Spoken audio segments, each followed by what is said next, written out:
Y por favor, suspendan sus audios para que solamente el doctor y yo podamos estar conectados para que no haya interferencia y el fin.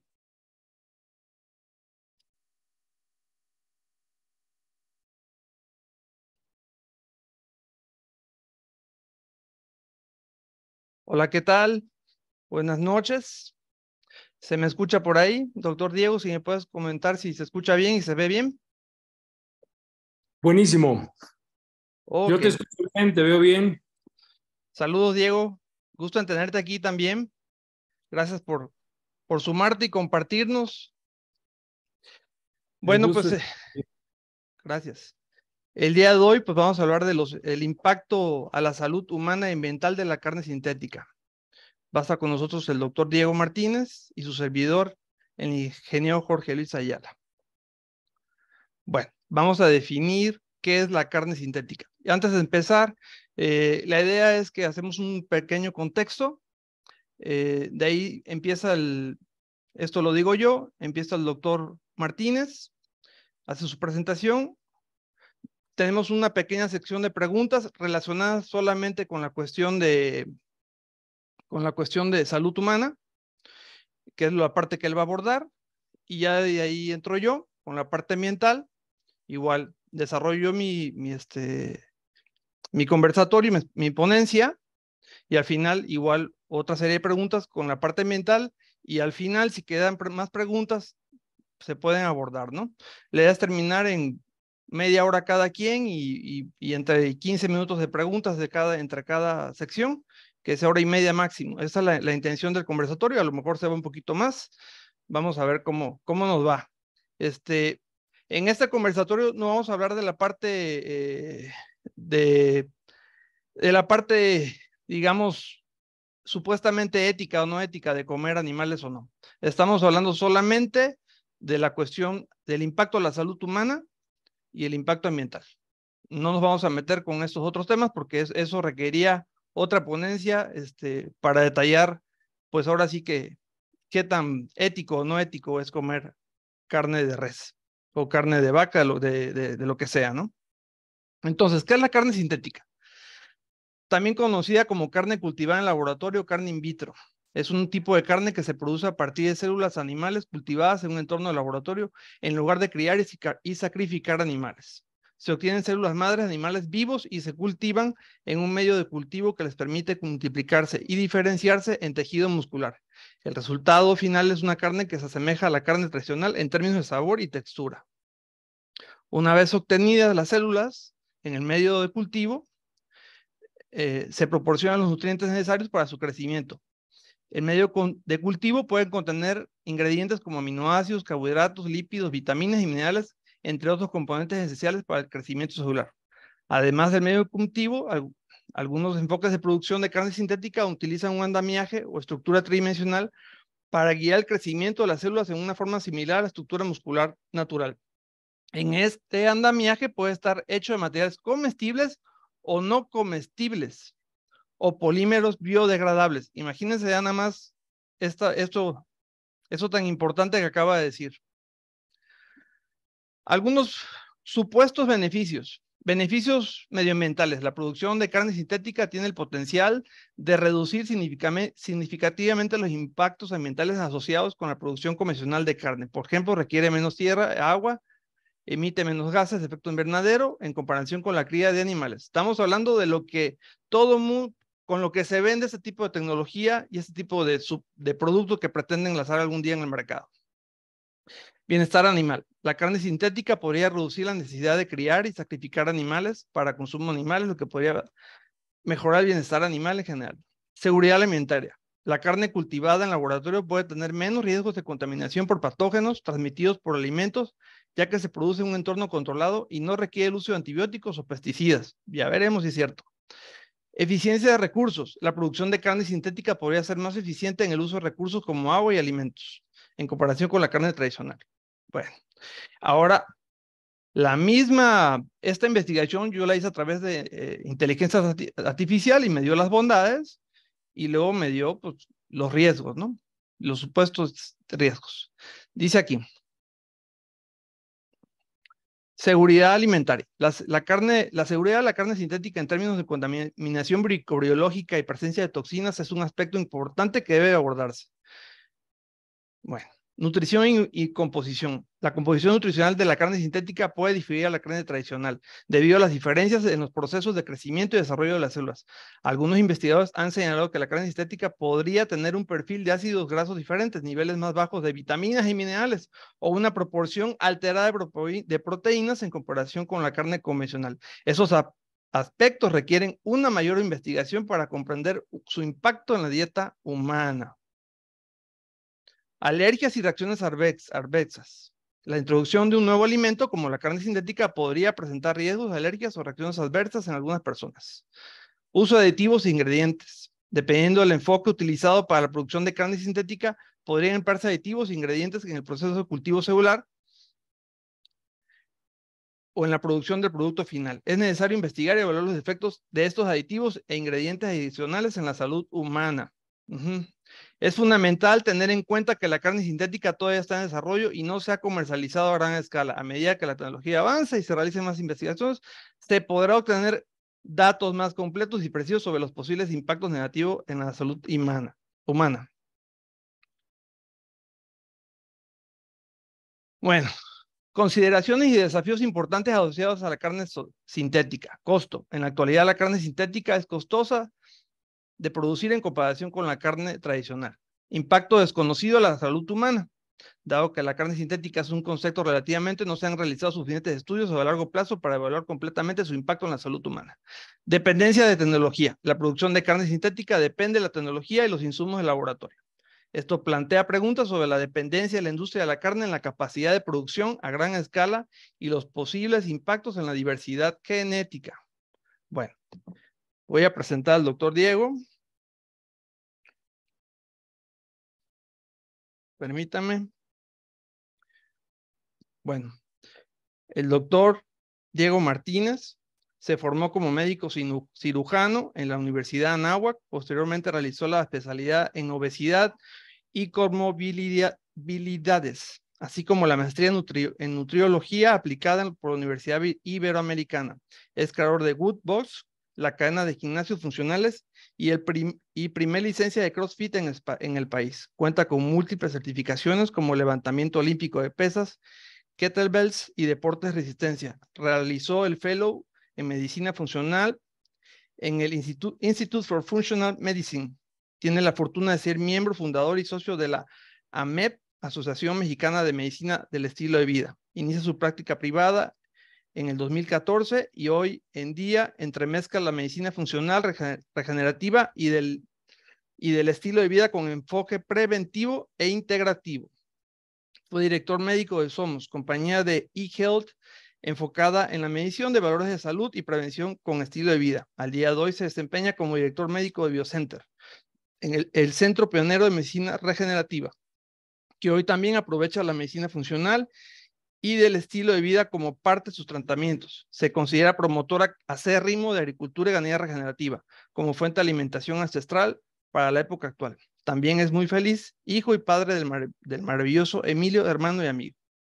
Disfruta de leer, de ir al cine, al teatro y hacer ejercicio con kettlebells y caminar. Y si es al aire libre, en alguna montaña o algún lugar de playa, mejor. Estimado Diego, es todo tuyo. Adelante. Tú me vas diciendo. Jorge, gracias de verdad, de todo corazón. Muchas gracias por esta oportunidad, por este espacio y por abrir a la audiencia. La verdad es que también es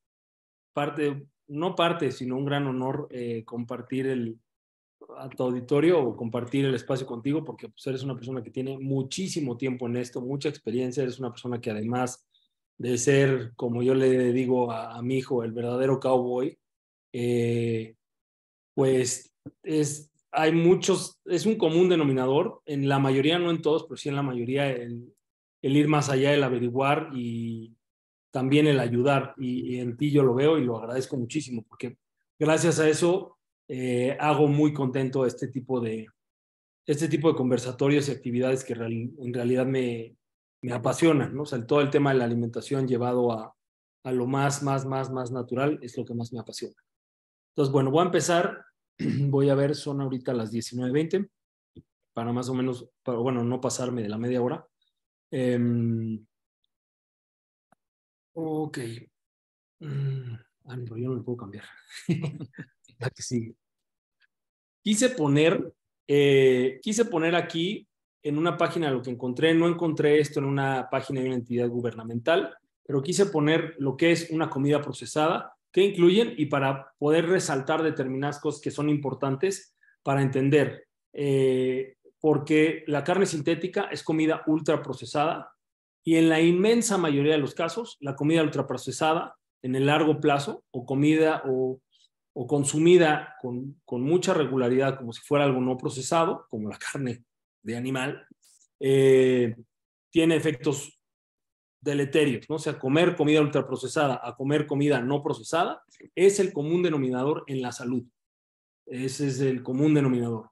Si tú lo que comas no lo transformas, digamos que esto no es simplemente para carnívoros o para gente omnívora o para veganos. El común denominador de la gente consciente es el reducir los procesos, es el asemejarse a la naturaleza y reducir precisamente la carne o la comida ultraprocesada, ¿no? Entonces, bueno, de la no procesada en realidad es lo básico, pueden ser, o sea, los que requieren procesos muy básicos como simplemente sacar los tallos, sacar las hojas, digamos, tener huevo, tener leche, tener carne y vísceras. Eso es lo más común, eso es lo no procesado o lo mínimamente procesado. Proceso puede ser para algunos tomar la fruta de un árbol. Entonces, si eso es un proceso, pues bueno, ya sabemos a qué le llamamos procesado. A menos de que le demos una mordida al lomo de una vaca, está sin procesar, ¿no? Simplemente la empieza a masticar. Con la piel y todo, ¿no? Que la rasures, le quites la piel, solamente así sería no procesada. O que te comas una lechuga del suelo, solamente, ¿no? Entonces, prácticamente todo tiene un proceso, aunque sea muy ligero, pero ahí no hay estas transformaciones y no hay un proceso muy importante que ahorita en la siguiente va a venir y en las siguientes diapositivas va a venir. ¿Avanzo? Sí. Okay. Bueno, aquí está esto que les decía, que en realidad se les puede hacer un proceso, o sea, se puede secar, moler, fraccionar, filtrar, rostizar, hervir, fermentar, no alcohólicamente, pasteurizar como un lácteo, y entonces eso es una palabra que no supe cómo traducir y así la puse como comestibilidad, o sea, la facilidad de comerla y se facilita el almacenamiento. Esto lo ha hecho el hombre a lo largo de su historia para poder conservar el alimento, lo sala, hace salmueras, hace conservas, permite que se fermenten determinadas cosas o les pone especias y eso conservaba, ¿no? Hasta la fecha se sigue haciendo eso. Claro. ¿Sigue? Después vienen los ingredientes procesados. Normalmente los ingredientes procesados en este sentido se refiere a algo que se añade a los grupos de la categoría 1 para poder hacer una comida procesada o funcionar como aderezo. El propósito de esto es hacerlos más durables, más palatables y fácil su almacenamiento. Aquí todavía no se menciona algo que va a ser muy importante, que se mete con los sentidos. Que eso de meterse con los sentidos en realidad es este eufemismo, cambiarte el lenguaje para que sea más adictivo. En realidad no tiene ninguna otra razón de moverte los sentidos, más allá del aspecto emocional que lo puedes tener desde que te comas un muy buen huevo, muy bien producido de una gallina que sabes de dónde vino y te puede provocar mucha emoción y no necesitas... ¿No se escucha? ¿No se escucha? Yo escucho bien. Yo escucho bien. Sí, adelante, adelante. Ok. Entonces, bueno, estos son ingredientes como aceites, mantequillas, sal o azúcar, ¿no? Ingredientes derivados de la naturaleza en donde se hace prensado, curado, molido o secado. Una transformación, digamos, bastante menor, bastante común y desde hace bastantes miles de años. Esto no es nada nuevo, ¿no? El número 3 ya es la comida procesada. La comida procesada ya tiene más de 2 o 3 ingredientes. Son comestibles por sí solas, desde luego, pero en su mayoría se combinan con otras comidas y aquí hay algo muy importante. La principal razón del procesamiento es incrementar la durabilidad del alimento, que eso ya estaba desde antes, eso no es nada nuevo, en tener estos procesos de hacer una salmuera o de poner especias o de ponerle romero, hojas para que se conserve, o de hacer una capa en los quesos para que entonces se conserven y se curen. Todo eso ya estaba. Pero incrementar sus cualidades sensoriales, mencionadas así en muchas páginas que busqué, eso no lo tenían antes. Las cualidades sensoriales te la daba la experiencia de comer algo y lo grato que era de compartir con otras personas, de compartir el alimento, aunque fuera el grupo 1, un buen pedazo de animal, ya sea una víscera, una carne, ya sea un vegetal que criaste, algo que preparaste bien, y más recientemente algo así preparado, pero como en una ensalada o con un platillo que haces un estofado o algo que es delicioso y compartes con más gente. Nunca había estado como tal que en una comida se incrementaran sus cualidades sensoriales. Y esto nos lleva a la ultraprocesada, en donde se procesan aceites, margarinas, que es de lo más venenoso, menos honesto que puedes comer, sales o azúcares, que también las azúcares, o el sabor dulce ya se procesó para que fuera ultra mega adictivo, más que la heroína, y eso está probado. Y se han aislado alimentos que tienen alguna funcionalidad, pero que también han tenido bastante destrucción microbiota, bastante destrucción y devastación gastrointestinal, ¿no? No en todos los casos y no todos, no es generalizar. Hay gente que no le afecta el gluten, hay cosas que depende de dónde venga, si tiene un gluten añadido, si tiene un gluten procesado añadido, que normalmente es esa parte procesada que no viene de un cereal molido que se puede fermentar y se disminuye esto. Lo mismo la caseína, aquí hay muchas cosas, la carne de búfalo tiene la caseína igual a la humana, igual a la de oveja, igual a la de cabra y de algunas vacas. Y bueno, la lactosa no le afecta a todos, lo mismo que el suero de leche. Pero aquí hay otras cosas muy importantes, ¿no? O sea, aquí están ya los aceites hidrogenados, que los aceites hidrogenados son en realidad las margarinas. Antes la ley era diferente y tenías que declarar cualquier grasa trans, ¿no? Hoy en día, sobre todo las transformadas, la grasa trans mucha gente la consume para bajar de peso y hay una grasa trans que es muy buena, que es el ácido linoleico conjugado. Mucha gente la utiliza para mejorar el metabolismo. Entonces, no todo es malo y no todo dentro de las rosas tiene algo de estiércol y no todo el estiércol, ¿no? O sea, siempre hay que contextualizar bien. Entonces, hay muchas cosas de aquí, como los hidrolizados de proteína, cuando es proteína de soya, maltodextrina, si es azúcar invertida, tienen nombres distintos para los distintos procesos. O jarabe de maíz alto en fructosa, ¿no? Que sí ha sido el satán, eso. En realidad, a lo que quería llegar aquí es que y únicamente en esta categoría están los aditivos para mejorar las cualidades sensoriales, número 1. Y número 2, y todavía más importante que esto, cubrir los sabores desagradables del producto final, que nunca sucede en el grupo 1, nunca. O sea, no te vas a comer algo desagradable que es el ingrediente o que es materia prima. Si una manzana está hecha a perder, no te la comes.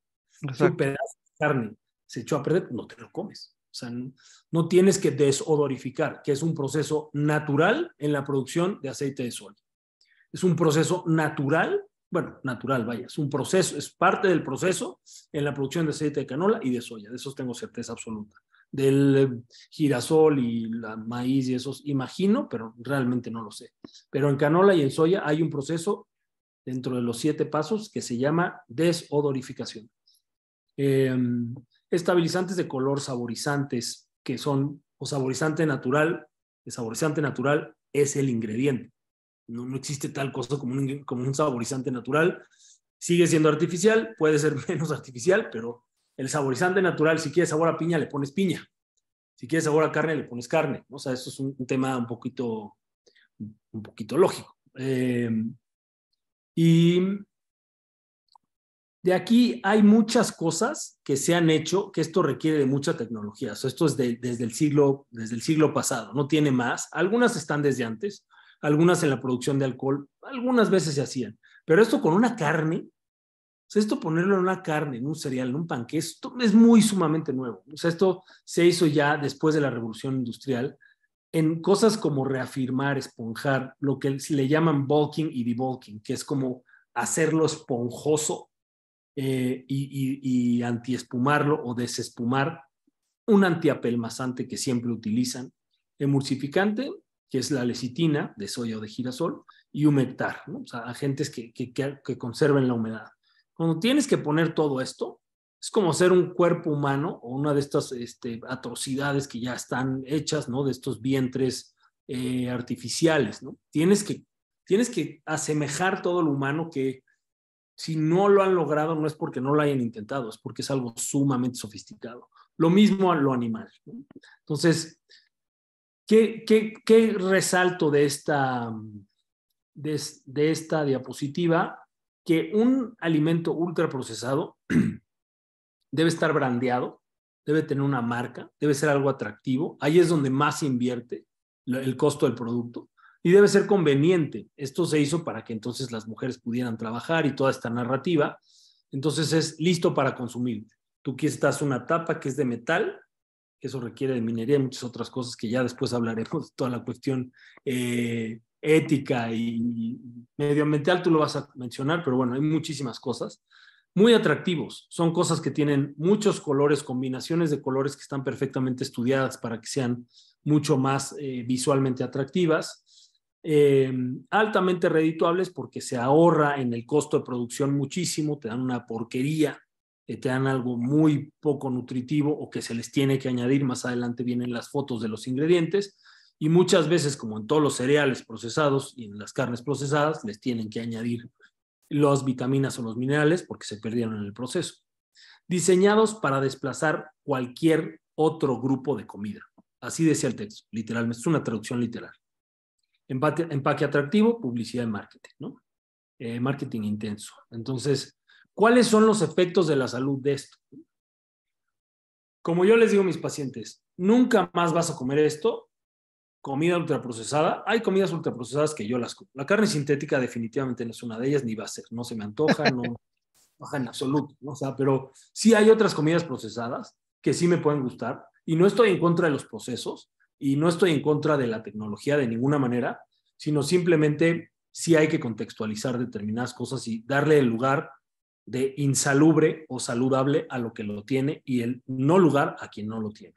Entonces, un alimento ultraprocesado en la mayoría de las veces va a inflamar el colesterol, porque algo sumamente importante, colesterol alto no es riesgo cardiovascular alto y colesterol bajo no es riesgo cardiovascular bajo, porque no depende de la cantidad de colesterol. Ese paradigma afortunadamente ya se está fragmentando y va a cuentagotas porque hay muchísimo dinero ahí, pero el colesterol lo que importa es desinflamarlo. Y si eso no se mide, no se sabe si está inflamado o no. Entonces, si tienes colesterol alto, qué maravilla, disfrútalo. Es esencial para la vida, está en todas tus membranas, está en la mayor parte de tu cerebro y con eso produces las hormonas que te reprodujeron. Gracias al colesterol estás hoy aquí.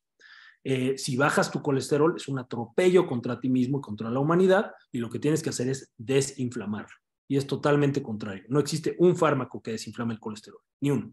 Eso se hace con actividad física, con buen sueño, con buena gestión del estrés y con, desde luego, buena alimentación. Una alimentación inteligente baja en productos no procesados o baja en carbohidratos procesados. También te puede dar incremento en el acúmulo de ateroma en la grasa, que más adelante voy a decir. La grasa que comes no es la grasa que se deposita. Eso está demostrado una y otra vez, y ahorita les pongo un estudio de eso. Los aceites vegetales sí pueden inflamar esa grasa, y eso que inflama hace que inflame, deposita calcio, se hace sólida, se hace más presión en ese vaso, y así sí puedes hacer un infarto. Esa es la ruta ideal para el infarto. Come aceites vegetales procesados y te estás suicidando a pellizcos. Riesgo incrementado de arterioesclerosis. Si le pones aceites vegetales procesados a algo, que estos todos los tienen, porque es la base para que sea algo medianamente cremoso, la canola o la soya. sea no genéticamente modificada, o sí, eso es otro tema que más adelante voy a hablar, pero te pueden dar endurecimiento de la pared muscular, endurecimiento de la última pared de las venas y arterias. Eso es arterioesclerosis, es endurecimiento, y no es lo mismo que aterosclerosis. Uno es mayonesa acumulada en la arteria y el otro es endurecimiento como tal. Esto obviamente te puede dar, la consecuencia es que tengas infartos, embolias, isquemias, ictus, angina, todo lo que tenga que ver con los vasos en todas partes, porque en todas partes tienes venas, arterias o arteriolas de mediano, pequeño o gran calibre, en cualquiera de estas puede pasar. Te va a fastidiar tu órgano rey metabólico, el rey del metabolismo, el rey de la desintoxicación, no del metabolismo, de la desintoxicación, porque por ahí pasan muchas cosas que no te duelen, pero sí te afectan. Cuando se eleva algo que se llama GGT, que es una enzima transaminasa,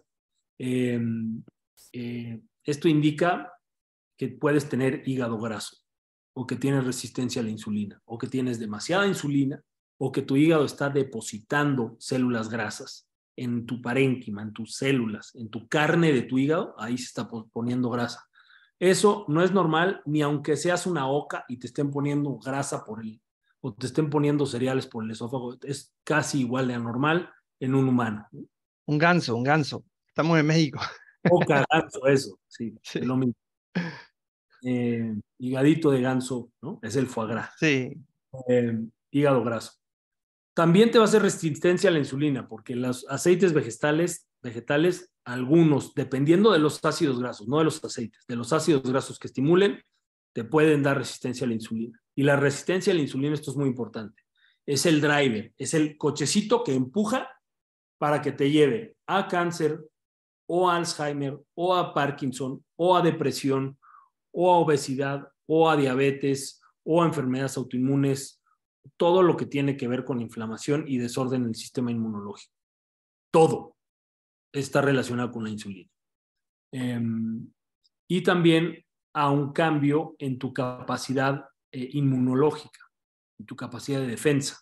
La gente que está lábil inmunológicamente es eso. Luego, ¿cuáles son algunas de las consideraciones especiales? Esta es una pregunta que yo me hice, ¿no? Porque creo que todos la tendríamos que hacer, ¿no? ¿Cuántos ingredientes son necesarios para imitar un ingrediente que ya existe, que es sano, que nutre, que existen opciones malas y existen opciones buenas y existen opciones extraordinarias para el ser humano, para la salud? ¿Cuánto hay que ponerle de ingredientes distintos para hacer un ingrediente? El ser humano no lo sabe, pero ya lo ha intentado. Y esta parte que está aquí no se lee, pero esto es algo bastante polémico. Es suero fetal bovino, y hasta hace poco, no sé si tú vas a hablar de eso, Jorge, quizás No. tú sabes mucho más, A ver. pero es un ingrediente que se utilizaba, no sé si se sigue utilizando porque no lo ponen en su etiqueta, yo imagino que sí, y se saca del corazón de los fetos bovinos, y se tiene que sacar de ahí. Entonces, pues es bastante polémico. La inmensa mayoría de la gente que consume este tipo de carnes quizá lo hace por ser más consciente, lo cual es muy bueno, pero mucha gente, y el propósito principal de hacer este tipo de conversatorios es precisamente acercar esta información. No es atarizada a nadie, pero sí hay cosas que son realmente tétricas, cómo se obtienen, y que realmente no son los claims que tiene la industria, ¿no? Entonces, el suero fetal bovino se extrae de los fetos que están en las vacas embarazadas, ¿no? Entonces, y se extrae del corazón. Ok, esto es 1, 2, 3, 4, 5, 6, 7, 8, 9, 10, 11, 12, sal, 1 de 12, es bueno. Cloruro de potasio, 13, 14, 2, vinagre. Concentrado de jugo de limón, quizá que pueda ser bueno, pero puedes poner el jugo de limón. Lecitina, 14, 15, 16, 17, como 18 ingredientes. Para hacer carne, que si yo compro carne de búfalo, de res, de animal, de barbacoa, si yo lo compro, solo necesito eso. La paso en un molino y listo, ya tengo carne. O sea, vaya, vaya, no sé, es como, quizá yo sé un par de cosas que la gente no sabe, eso es cierto, pero a mí no me hace un sentido consumir, sí, si se te antoja, como un postre que tenga 27 ingredientes en vez de 5 u 8. Puede ser, se te puede antojar, ok, pero hay claims que no son ciertos, ¿no? Aunque diga aquí que no tiene soya, que no tiene gluten vegano y que no está genéticamente modificado, yo no tengo certeza de si con una cosa que no sea genéticamente modificada ya pueden poner para todo lo demás. Y aunque no sea genéticamente modificado, el aceite de canola, el aceite de coco refinado, que no sabemos qué calidad tenga, la proteína de arroz, que no sabemos tampoco qué calidad tenga. Entonces, depende de las calidades. Y mientras más procesos, más despojo puede haber de la calidad nutricia. Y entonces se baja esta calidad. Esta es una opción. La que sigue es otra en donde ya le añaden parte de sus 13 o 15 ingredientes que hay aquí, son vitaminas. Este sí tiene soya, ¿no? Esto es de Impossible Burger y el otro era no me acuerdo cómo se llama el otro. Este es de Impossible y tiene aceite de coco, sí tiene soya, bueno, metilcelulosa, levadura. La levadura la utilizan para imitar el sabor umami que tiene la carne, que es ese sabor. Le ponen almidón modificado, que es algo que estimula bastante la insulina. Tiene hemoglobina de soya. Nunca había leído eso, no sé qué es, la verdad. No me dio tiempo de investigar qué es la hemoglobina. Conozco la hemoglobina y la soya, pero la hemoglobina de soya, no sé, pero no la tengo en mi alacena. Y si no lo tiene alguien en tu alacena, tu abuela no lo tiene en su alacena, no lo consumas. Es fácil. O no lo consideres por lo menos saludable. Y de aquí, bueno, ya estás, también tiene sal, que es de lo poco bueno. Y quién sabe qué tipo de sal, ¿no? Es una sal clorada, ¿no? Bueno, claro, va a ser fluorurada Ajá. seguramente, ¿no? Sí, sí. Pero es gluten free. Ajá. Sí. La gente dice, no, pues esto está maravilloso y además es kosher, entonces es más ético. O sea, sí, pero hay muchas otras cosas que no te están diciendo. Bioingeniería, eso suena increíble porque utilizan, por una cuestión lingüística, por una cuestión de PNL que tienen sumamente sofisticadamente bien desarrollada la gente que hace esto, lo ponen, pero eso quiere decir que es genéticamente alterado, ¿no? O sea, Claro. entonces, eso es genéticamente alterado. La que sigue. Bueno, aquí he puesto simplemente por mencionar algunos estudios. Estos tienen que ver con la grasa saturada y el colesterol, que es algo que a mí me apasiona, porque es algo muy maldito en la población y es algo que ha dado muchísima muerte y destrucción. El mal manejo de la información, la reducción de la grasa saturada, la reducción a rajatabla del colesterol, es de lo que más mata en Estados Unidos. Y más del 78% de las personas hoy, o en el 2022, que se morían con grasa, con colesterol, perdón, que se morían de un infarto, se morían con colesterol normal, porque el colesterol, o sea, no depende de eso tu riesgo, depende de lo inflamado que esté. Y como no se mide, pues bueno. O sea que esto cambió en el 2015. Desde el 2015 ya se quitó el límite sobre la grasa y el colesterol, pero se dejó la recomendación de moderar la grasa saturada, la más saludable, la que siempre consumieron tus abuelos, bisabuelos y todos tus antepasados, y no tenían más infartos, y no tenían más embolias, y no estaban más enfermos, y vivían mejor y con más calidad de vida. Bueno, esto es algo muy bueno y aquí nada más voy a mencionar muy rápido. Una ingesta más alta de grasa saturada fue asociada con un menor riesgo de infarto, perdón, de embolia. Este es el estudio PURE, es un estudio muy grande que involucró, o sea, duró 10 años en 18 países, en personas de 35 a 70 años. Y es un estudio epidemiológico, no sé, o sea, fue un estudio de revisión, pero fue un estudio muy, muy, muy grande donde se revisó a muchísima gente, ¿no? Entonces, una ingesta más alta de carbohidratos tuvo una asociación con el riesgo incrementado de mortalidad. La ingesta de la grasa total de cada tipo de grasa fue asociada con un menor riesgo de mortalidad en total. Y la grasa total y la grasa saturada no estuvieron asociados significativamente con el riesgo de infarto de miocardio o de mortalidad cardiovascular. Ahora, aquí está.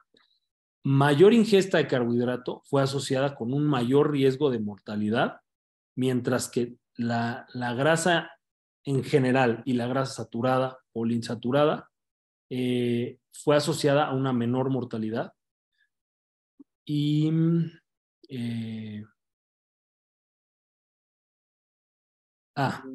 toda la grasa y algunos tipos de grasa no se asociaron con enfermedad cardiovascular, con infarto de miocardio o con mortalidad por enfermedad cardiovascular, mientras que la grasa saturada tuvo una relación inversa.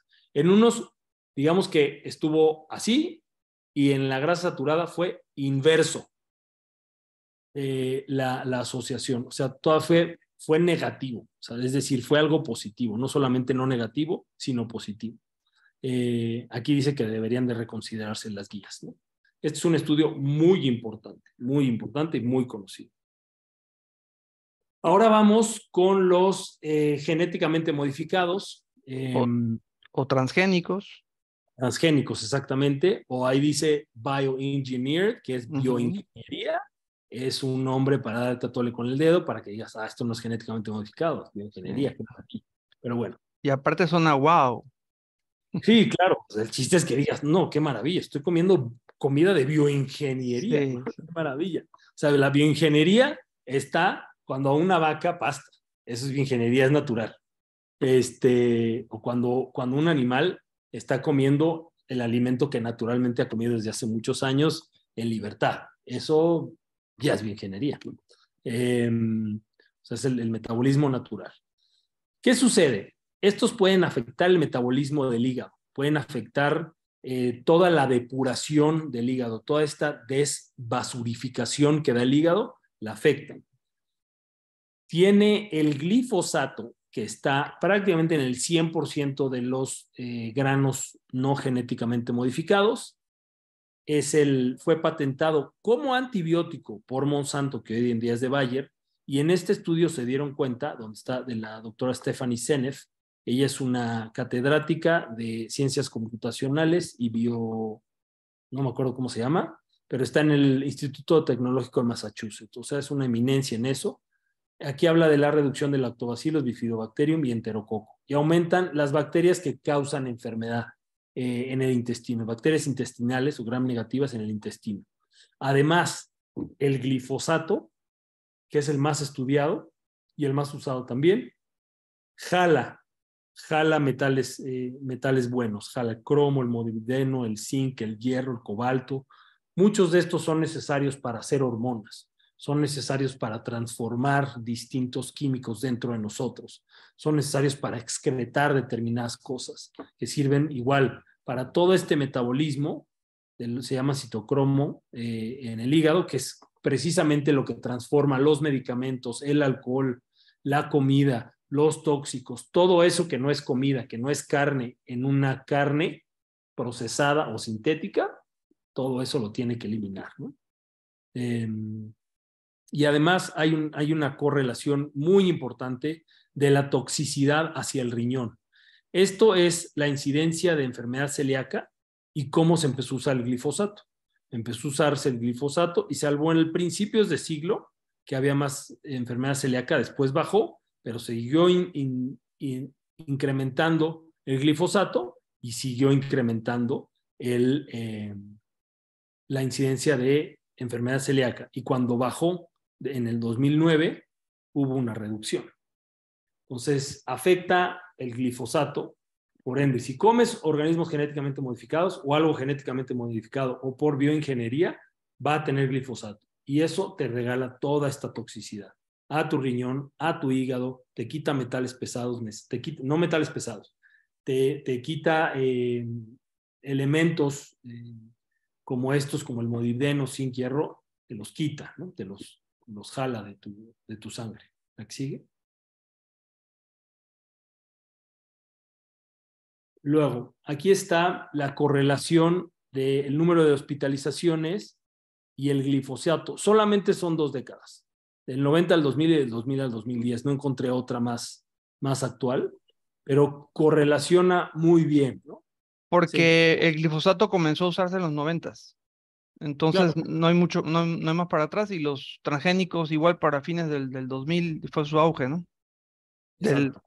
iniciando el 2000 más bien. Sí, vaya, no encontré otro de después, ¿no? Porque se sigue usando, después ya se prohibió, pero ahora ya se usa como desecante. Vaya, sigue estando, ¿no? Hay un análisis del 2018 o 19, donde siguen teniendo trazas las orinas de muchos lugares de África y de Europa, ¿no? Que ahí se hizo el estudio. Seguramente está en todo el mundo y en Estados Unidos mucho más. Claro, sí. Entonces, sube el glifosato, sube el número de hospitalizaciones. Aquí está el glifosato puesto en soya y maíz, que son los principales granos producidos. Esto es genetically engineered, eso quiere decir que es bioingeniería, literalmente, o genéticamente Modificado. alterado. Y esta es la muerte. Vean la correlación, o sea, vayan, no puedes decir, no, eso es fruto de la casualidad, ¿no? No hay mucha manera de decirlo, ¿no? O sea, ¿de dónde venía, ¿no? La que sigue. Estas las pongo para dar un poquito un contexto, ¿no? Y Sí. normalmente es parte de algo procesado, puede tener algo no genéticamente modificado, pero probablemente va a tener algo genéticamente modificado. Entonces, si lo tiene, es 90% seguro o más que tenga glifosato. Y si tiene glifosato, te está regalando todas estas. Sí, porque el glifosato, bueno, los productos transgénicos se hicieron para que fueran resistentes al uso del glifosato. Entonces están relacionados. No todos, pero sí su gran mayoría. Fue una alianza porque fue la misma compañía que impulsó los dos productos, ¿no? Así es. Sí, ahí era Monsanto, sí. Así es. Que hoy es Bayer. Hoy es Bayer, exactamente. Así es. La misma de la aspirina. Exacto. Te matan, pero te atienden. Aquí es lo que venía o cómo estaba proyectado de 1990 que fuera, que no llega ni al 30, o llega prácticamente al 30, y aquí para el 2010 está en el 90, ¿no? Es una triplicación. Esto es muertes por 100,000.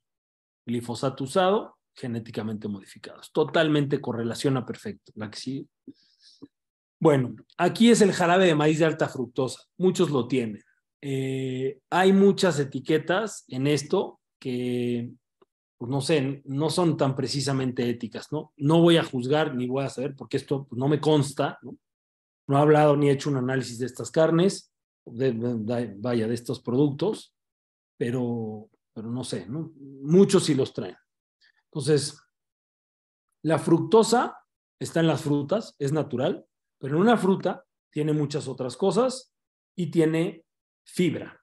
Y aquí está el doctor Robert Lustig, que es un sensei, sabe muchísimo de lo que es nefoglioxal, de lo que es el daño del azúcar, sobre todo la fructosa, es un pediatra, está en la Universidad de California en San Francisco y hace muchísima investigación y tiene muchísima buena data y muchísimos estudios publicados del daño que hace el azúcar. Entonces, aquí está comparado con el alcohol, ¿no? Con el daño que hace el azúcar, es más o menos lo mismo que el alcohol. Te cambia la señal de saciedad, te baja el colesterol bueno, aumenta la insulina, ya dije lo que provoca, te va a dar el combo de la enfermedad, diabetes, obesidad, hipertensión, grasa visceral, que se llama síndrome metabólico, y esteatohepatitis no alcohólica, que es esto. Esto blanco, lo blanco es grasa, esto es un hígado normal. Así se ve un hígado normal, para quienes han visto uno, aunque sea de animal, es un color sangre rojo, eso es sano. Cuando se ve color foie gras, no es normal, es foie gras. Esto literalmente es hígado Grasa. graso. Exactamente. La que sigue. Bueno, aquí quise poner, esto se hizo en 1965. se intercambió aceite de maíz por lo que en ese entonces está absolutamente normalizado de comer, que eran las mantecas animales. La gente cocinaba con mantecas. Claro. Para ese entonces. Y había muchísimo menos muertes. Pero entonces, los totales, ¿no? En el control eran mantecas, no se dio ninguna especie de ayuda, no se dio ninguna especie de consejo, nada. La gente sigue comiendo como comes, tal cual, no le dijeron nada a la gente. En los otros les pusieron aceite de olivo, 80 gramos, y aceite de maíz, 80 gramos. Y esto es lo que pasó. Entonces tenían muerte repentina, hubo 2 en los primeros 6 meses, con el de maíz. Con la dieta normal que llevaban, no hubo nada. Y 1 con el de olivo.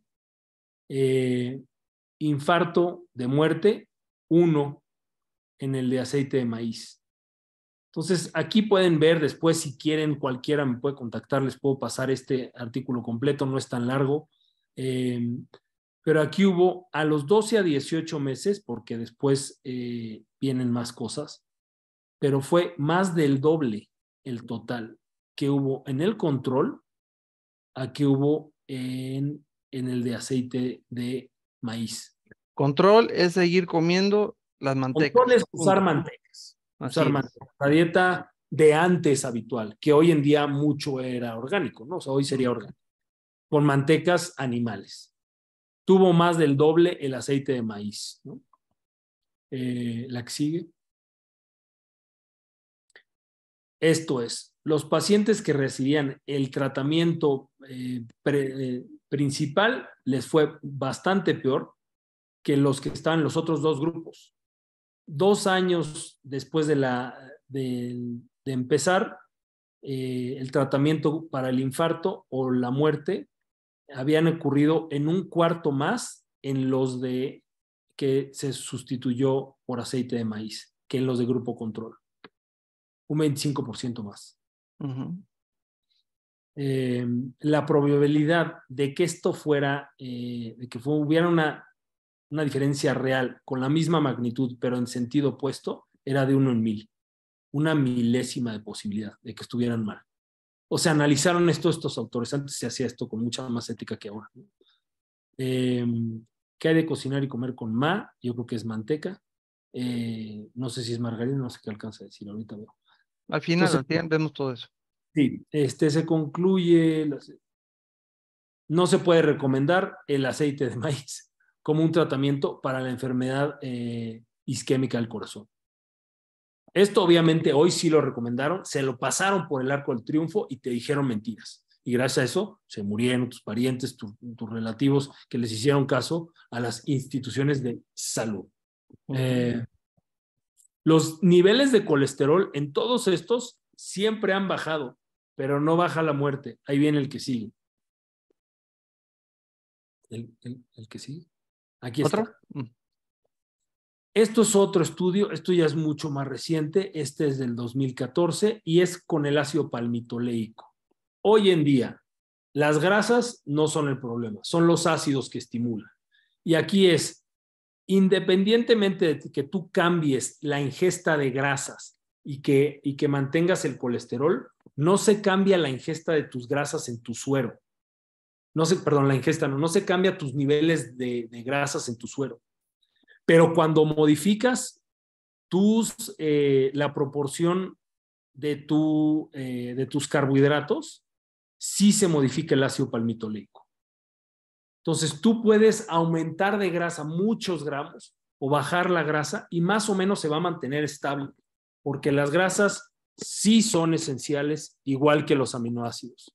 Los carbohidratos, no existe un carbohidrato esencial. Hay aminoácidos esenciales y ácidos grasos esenciales. No hay carbohidratos esenciales. Entonces, eso sí se tienen que mantener bien en la sangre. Pero tú le mueves a los carbohidratos y sí se aumenta. Se inflama tu hígado, se acumula más grasa, se produce más colesterol en tu sangre por los carbohidratos. Este es un estudio muy grande. Vamos a meterle un poquito de velocidad porque ya estamos. Ya acabé. Okay. Y luego viene, estas son recomendaciones, este es un libro digamos, donde cambian la historia, a este lo satanizaron, lo mandaron al basurero y es quien tuvo la verdad desde el principio. Aquí viene la historia que narra cómo se empieza a satanizar o por qué dejaron a un lado, hicieron todo lo low fat en los 70s, 80s, lo que empezó ahí para diversificar al mundo, y esta era la razón por lo que lo ocultaron a John Jotkin y sacaron a alguien que se llama Ansel Keys como el rey, ¿no? Este también es otro libro muy bueno, después vienen otros libros y creo que ya no me falta tanto. Bueno, la que sigue. Es un libro fabuloso, Sacred Cow es un libro fabuloso, que habla de la calidad de la carne, la digestibilidad de la carne, del animal, el por qué no, toda la cuestión medioambiental, muchas cosas. Y este te responde muchas cosas de la comida. Él es mi sensei Mark Hyman. Bueno, muchas gracias. Perfecto, Diego, muchísimas gracias. Estas son las redes sociales, bueno, los contactos para contactar aquí al doctor Diego. Da consultas, yo soy su paciente, no soy su paciente, pero soy su discípulo en esto de la nutrición, básicamente. Pueden hacer sus preguntas, pueden levantar la mano o contestamos aquí las que dejaron. Te voy a dejar tantito, voy al baño mientras contestas ahí las preguntas que están en el chat. Claro. Hazte cargo, ¿no? Claro que sí. A ver. Muy bien. Espero que después hayas escuchado Miguel Ángel Maecha. Okay. Se entiende que estrés menos procesos es mejor. Entre menos procesos es mejor, más sano, ¿correcto? Absolutamente. iPad de Manuel, totalmente. Sí, mientras menos procesado es mejor.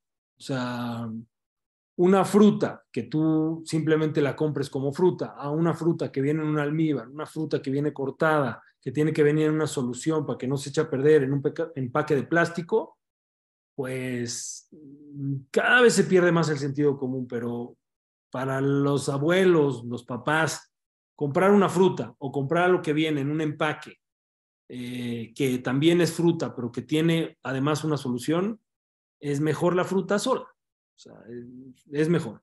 No para todos es tan lógico, pero, o sea, entonces no es de ofensa ni nada. Para mí es lógico, pero no para todos, y no pasa nada. Pero mientras menos procesos, no te vas a equivocar.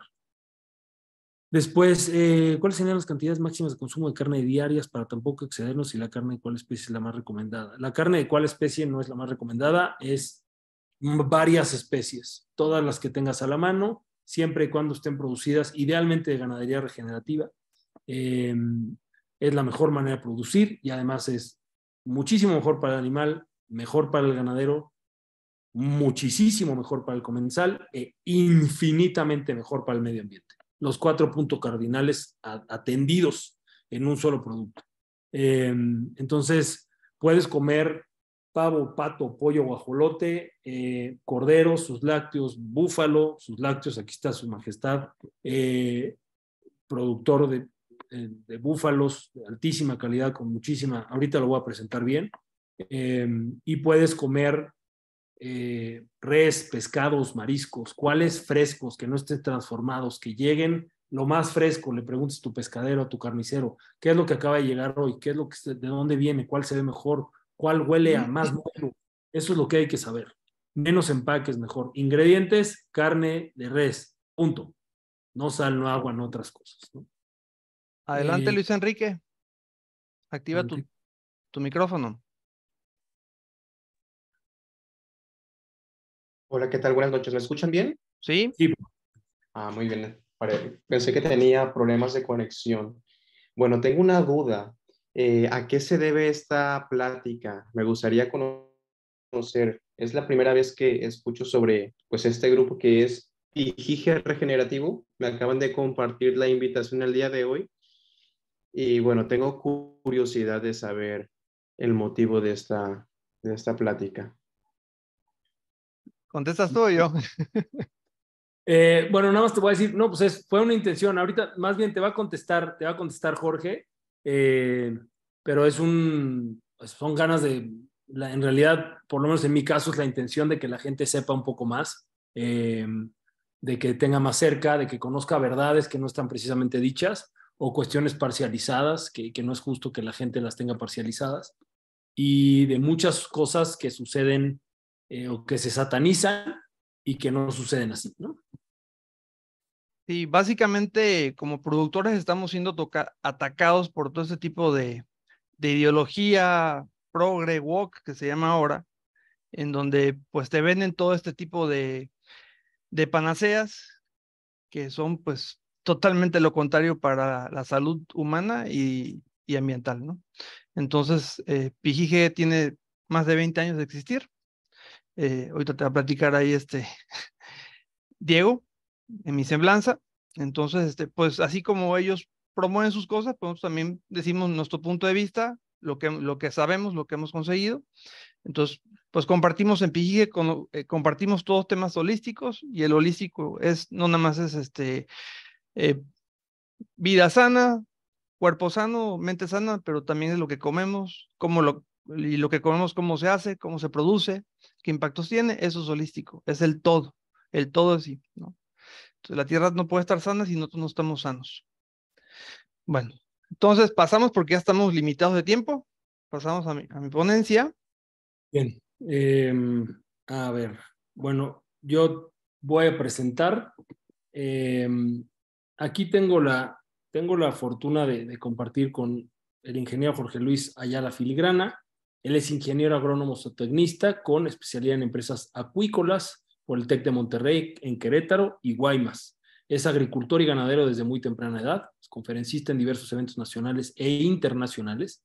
Ya ha participado en diferentes cursos, talleres y diplomados de agricultura orgánica con personalidades como Jairo Restrepo, Sebastián Piñeiro, agricultura biodinámica con Joao Volkmann, agrohomeopatía con Radko Tichaski, permacultura con Eugenio Gras, agricultura regenerativa con Darren Doherty, pastoreo racional Boazán con Luis Carlos Piñeiro, entre muchos otros maestros que fueron los máximos exponentes internacionales de dichos temas, así como contar con la asesoría personalizada de varios de ellos.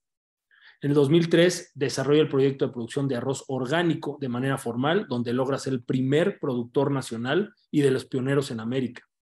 Posteriormente, en el 2006 inicia la cría de búfalos de agua bajo el sistema de pastoreo regenerativo, siendo también de los primeros ganaderos en manejar dicha especie en el país y el primero en acreditarlos de forma orgánica en América. Ahí nomás. Su experiencia en manejo ganadero viene desde su niñez con vacunos de 1992 en la finca familiar. Ha implementado diferentes modelos de pastoreo. Toda esta experiencia aplicada y preparación lo ha hecho un experto en estos temas holísticos. Actualmente es el presidente de la Asociación Nacional de Criadores de Búfalos de Agua de México, Cría Búfalos MX, de la cual es fundador en el 2019. Y desde 2022 inicia el proyecto Pijijihe Regenerativo, que es la implementación de proyectos holísticos mediante la capacitación en ganadería y agricultura regenerativa para la gestión de pagos por servicios ambientales por medio de bonos de carbono. Entonces, Gracias. pues ahora sí que ya es tuyo el auditorio. Nuevamente, qué padre, qué fregón compartir. Y gracias. Adelante. Gracias, Diego. Bueno, creo que todo esto que nos comentó Diego fue para darnos una idea de todos esos ingredientes con los cuales se producen esos sustitutos a la carne, ¿no? Incluso a la carne sintética. Entonces, para que nos diéramos una idea, realmente todavía falta mucho por descubrir de esto, ¿no? Entonces, pasamos es un breve realmente, no podemos decir que abordamos todo, requeriría más tiempo, pero estamos tratando de abarcar lo más importante, ¿no? ¿Se ve la pantalla? ¿Se ve la pantalla? ¿Se me escucha bien? Sí, ok. Bueno, este tipo de productos ultraprocesados están basadas en una agricultura industrial, una agricultura que depende de un alto uso de agrotóxicos. Es una agricultura desconectada de la naturaleza, es una visión reduccionista, ¿no? Entonces, al consumir este tipo de productos, a preferir este tipo de productos, estamos provocando un mayor uso de agrotóxicos. ¿Qué más estamos haciendo? Bueno, aquí pudiste ver al operario en pequeña escala o en mayor escala, al final es lo mismo, ¿no?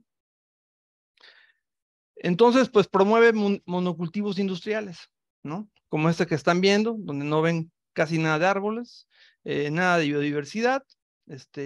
Pueden haber monocultivos como el arroz orgánico y no es un monocultivo, ¿sí? Porque tiene su forma de integrar a los animales con el cultivo. Aquí es cero vida, es un monocultivo industrial. Entonces, pues, dentro de todo este mundo de granos que hay, pues los principales granos que se consumen para este tipo de productos, pues es la soya, el maíz, entre otros, ¿no? Entonces, la fabulosa soya, pues tiene muchísimos efectos en la salud. No lo mencionó Diego por ahí, pero por ejemplo, la soya tiene el sistema, ¿cómo es, Diego? El de las hormonas que afecta a las mujeres. Si puedes Sí, complementar ahí. es un análogo estrogénico. La verdad es que Ujú. es un tema, igual ese es un tema aparte, no solo Sí. soya. Entonces, imagínense, afecta al sistema reproductor y hormonal de las mujeres, por ejemplo, ¿no? Y de los hombres también, ¿eh? Y de los hombres. Y lo mismo pasa con la famosa leche esta de almendra, ¿no? O sea, es algo parecido igual. Entonces, pues esto es lo que promueven, ¿no? Entonces, resulta ser que en 25 años el uso de agrotóxicos ha aumentado en 1200%. Es decir, individualmente consumimos 12 litros de agrotóxicos per cápita a nivel mundial, a nivel promedio. ¿Se imaginan lo que es eso? Es una locura. Entonces, pues con estos productos simplemente estamos desarrollando, fomentando más este tipo de agricultura, ¿no? Y abordó un poco el tema de los transgénicos. Entonces, se incrementa el uso están basados casi todo este tipo de tecnología, de biotecnología, ¿no? Está basado en este tipo de tecnologías, ¿no? En teoría dicen que puede o no puede tener transgénicos, pero la verdad es que sí lo tiene. Y vamos a ver las consecuencias de estos productos. Entonces ya vimos la consecuencia de que es un mayor uso de venenos. Ahora la consecuencia de utilizar estas semillas y lo que va acarreando. Entonces, número 1, incremento de sustancias tóxicas en el ambiente. Ya queda bien claro. Pérdida de la biodiversidad. Creo que también queda muy claro. Contamina el suelo, por supuesto. El suelo se vuelve estéril. ¿Y por qué quieren que el suelo se vuelva estéril? Pues para que dependas de productos, de insumos, ¿no? En la agricultura orgánica lo más importante es la vida en el suelo. Ni siquiera los minerales que hay en el suelo, sino la vida que hay en el suelo. Entonces, pues imagínense, en la agricultura orgánica cuidamos la vida en el suelo, en la agricultura industrial matamos la vida y todo es insumos. Entonces te hacen dependientes. Por supuesto, el usar todos estos químicos, pues hace super plagas, ¿no? Resistencia de los insectos, de super malezas, ¿no? Estos productos causan daños a los órganos, como esos ratones que ven por ahí. Esos ratones fueron alimentados, fueron de las primeras pruebas que se hicieron de consumo de maíz transgénico y desarrollaron tumores, ¿no? Causan alergias. Yo conocí una persona que se le cayó la piel por consumir productos transgénicos, ¿no? Y de ahí se vino la empresa más grande que hay en México de productos orgánicos, no voy a decir quién, pero de ahí salió esa experiencia, ¿no? Y fíjense algo muy importante. Dice aquí, demanda de agricultores por polinización cruzada. O sea, está cabrón, porque entonces, si el maíz transgénico se cruzó con tu maíz nativo, o tu maíz criollo, o tu maíz convencional, pero que no es transgénico, las compañías que producen estos productos te pueden demandar y te pueden quitar, si tú produces semillas, te la pueden quitar toda y aparte te pueden demandar por muchos millones de dólares, ¿no? Y esos tipos de semillas no las puedes sembrar tú, es como un híbrido, no lo puedes sembrar año con año, sino tienes que estar comprando y comprando la tecnología, ¿no? Entonces, ¿cuáles son los mitos? Que hay una mayor producción y que son más nutritivos. Totalmente falso. Eso ya está demostrado, que las producciones de los productos transgénicos son iguales o menores a las producciones convencionales. Más nutritivo es también totalmente falso. Bueno, hay una campaña en el país que se llama Sin Maíz No Hay País, en la cual afortunadamente este gobierno y la sociedad que se han puesto las pilas y no han dejado meter maíz transgénico a México, ¿no? Resulta ser que pues México es el origen del maíz y creo que hay cerca de 500 razas de maíz, o sea, variedades de maíz. Entonces imagínense que esos productos transgénicos, esas semillas transgénicas se metan aquí a México y se crucen con nuestro maíz. Vamos a perderlos y aparte se van a adueñar de ellos, ¿no? Y de hecho ya hay estudios que ya tienen rastros de variedades de transgénicos metidas en México, ¿no? Entonces ya es ya no es un riesgo, ya es un problema que tenemos encima, ¿no? Obviamente al preferir mayor este tipo de agricultura, pues hay mayor deforestación, ¿no? Y pues ya saben todo lo que causa la deforestación. Bueno, entonces imagínense, estamos hablando, ahí está un ejemplo. Ese es un aparato que sirve para medir la compactación del suelo. Del lado derecho vemos la compactación en un suelo convencional, agrícola, como los que pasamos al inicio. Tiene un alto grado de compactación y nuestra finca, 0. Está en verde, ni siquiera se levanta la flechita. Entonces, vamos a ver los beneficios de tener un suelo descompactado. ¿Y cómo se hace un suelo descompactado? Bueno, vamos a tomar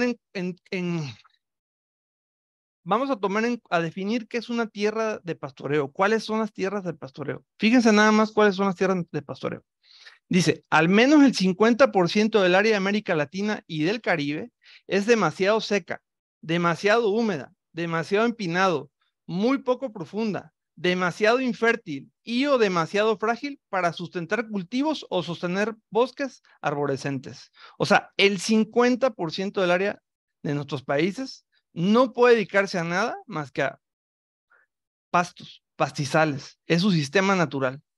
Y son tierras demasiado difíciles para cambiarlas a agricultura. Para mí es una ventaja y esto supone pues un área que si no la aprovechamos con ganado, pues con qué lo vamos a aprovechar, ¿no? Y ok, los detractores de comer carne de res, pues vamos a ver cuál es la importancia de tener el ganado ahorita, ¿no? Dice, estas son las tierras de pastoreo definidas por la sociedad para el manejo de los pastizales como tierras en que la vegetación nativa, potencia natural, está constituida predominantemente por pastos, plantas con aspectos de pastos, malezas o arbustos. Incluyen tierras naturales o artificialmente replantadas cuando el manejo rutinario de dicha vegetación se lleva a cabo, principalmente a través de la manipulación del pastoreo. Y se dice que a nivel mundial es cerca del 60% de lo que se conoce como tierra arable, que es donde el hombre puede producir algo, sea pecuario o sea agrícola, el 60% de todo el área arable del planeta es ese tipo de tierras. Ay, ay, ay. ¿Puedes leer lo que dice arriba? Es que está bloqueado. ¿Sí puedes leer, Diego? Sí. La agricultura regenerativa es un método holístico que aumenta los recursos naturales en vez de agotarlos. Con este método se apoya a los agricultores a entender los procesos naturales para reponer los principales recursos, como el agua en el suelo, y producir alimentos sanos y ricos en nutrientes. Al paso del tiempo se restauran el hábitat para la fauna silvestre y previenen la erosión y la pérdida del suelo, logrando retención de agua y la fijación de carbono. Exacto. Bueno, vamos a ver cómo ocurre eso. Fíjense, la importancia de la materia orgánica. Fíjense, ¿qué significa tener 1% de materia orgánica en el suelo? Eso significa que tenemos 27,000 kilogramos por hectárea de materia orgánica y 99,000 kilos por hectárea de carbono. O sea, por cada 1% de materia orgánica en el suelo tenemos 27,000 kilos por hectárea de materia orgánica y casi 100 toneladas de carbono. ¿Ok? Ahora, si aplicamos 90,000 kilos de estiércol por hectárea por año, eso significa que generamos 5,400 kilos de materia orgánica seca por hectárea por año. Entonces, dice aquí, 1 kilo de materia orgánica retiene 3,67 kilos de carbón. Entonces, 5,400 kilos de materia orgánica fijan casi 20 toneladas de carbono. Fíjense nada más, esos 90,000 kilos de estiércol, ¿de dónde vinieron? De los animales, de los rumiantes. Y luego dice, 1 kilo de materia orgánica del suelo retiene 13 kilos de agua de lluvia. Entonces, si tenemos 5,400 kilos de materia orgánica, Entonces retenemos 70 toneladas por hectárea de lluvia. Esa es la importancia de tener un suelo descompactado. ¿Y qué creen? Se hace con animales. Ahora, les voy a hablar desde mi experiencia personal, lo que hacemos en mi finca. Nosotros producimos 25 kilos de estiércol por cada bovino, sea búfalo, sea vaca. De hecho, el búfalo produce un poquito más, pero lo dejamos en 25 para que crean que es cuento, para que no crean que es cuento. Entonces, tenemos una carga de 200 bovinos que producen 25 kilos de estiércol. Eso es decir, que esos bovinos producen 5,000 kilogramos por día de estiércol. El área de pastoreo de esos animales por día es de media hectárea. Es decir, en una hectárea, esos animales, en cada pastoreo que hacen, dejaron 10,000 kilos de estiércol, ¿ok?